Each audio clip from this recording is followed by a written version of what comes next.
related, just because you mentioned the elusive peace in Ukraine. Right. Who is holding up this Ukraine ceasefire summit? Is it Putin or is it Zelensky?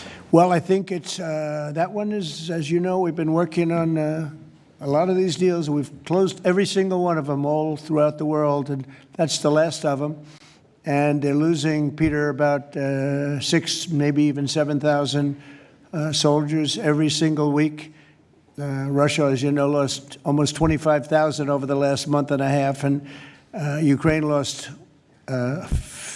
just a small number, fewer. It's a lot of people are dying, and I think we're getting very close. And we're going to be announcing later on. We're going to have a meeting with Russia.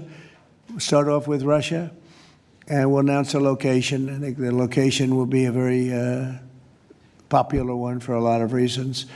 But we'll be announcing that a little bit later. I just don't want to do it now because of the importance of what we just did. And I completely understand. Yes, please, go ahead. Follow-up. Are you surprised that Zelensky hasn't figured out by now, in years of war, how to deal with you and to deal with Putin without needing permission to make concessions from his parliament or from a national referendum? Well, he's going out and getting what he needs. You know, he's not authorized to do certain things. I said, well, you're going to have to get it fast because, you know, we're getting very close to a deal. And he's doing that, and he's working with the European nations, and they're terrific people, terrific leaders, NATO. And as you know, I became very friendly with them. They agreed to go from 2% to 5%, 2% that they didn't pay to 5% that they've already paid. It's trillions of dollars. So, you know, we're working together very closely. But no, in all fairness to President Zelensky, he's getting everything he needs to assuming we get something done. But I'll be meeting very shortly with President Putin.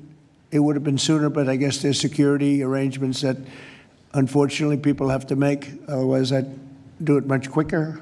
He would too. He'd like to meet as soon as possible. I agree with it. But we'll be announcing that very shortly, okay?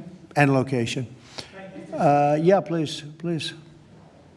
Mr. President, with this meeting with Putin, is this Russia's last chance to achieve peace? And do you expect Ukraine to make any type of territorial concession? Yeah, I don't like using the term last chance. Look, it's, you know, look, this is two very, very smart people. They've been going at it and their predecessors also very smart. They've been going at it for 35 years. It's tough. And, you know, when those guns start going off, it's awfully tough to get them to stop. It really does. It's a war that should have never happened. It would have never happened if I were president. There was no reason for it.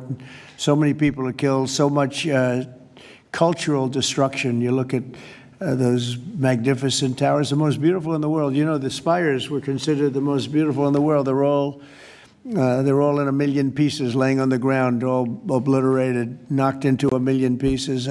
So sad. But millions of people have died. And very, very much set in their ways. A lot of people were set in their ways, but I think we're getting close. I mean, this was not my war. This was Biden's war. But the European Union has been great. As you know, they're purchasing equipment from us. They have a lot of money, and they're spending a lot of money on buying equipment. We're not spending money, but we are supplying them equipment. They're paying for it. And I think, you know, I think that a lot of things happened recently that would make this go forward. I'm not going to mention anything having to do with India, but maybe that had an impact. But what really had an impact was NATO has stepped up in terms of their spending on buying military equipment. You know, we're in for probably through Biden and his people, $350 billion. $350 billion. When they hear these numbers, you're saying that's a lot of money.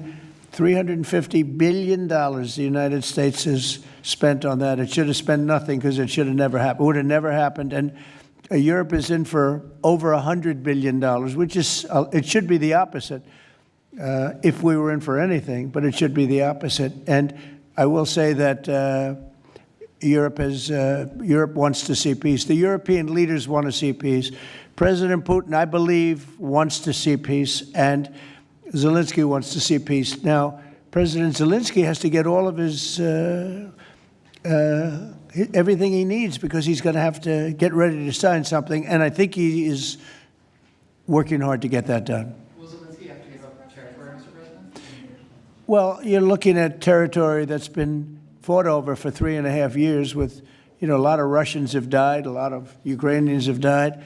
So we're looking at that, but we're actually looking to get some back and some swapping. It's complicated. It's actually nothing easy. It's very complicated, but we're going to get some back. We're going to get some switched. There'll be some swapping of territories to the betterment of both.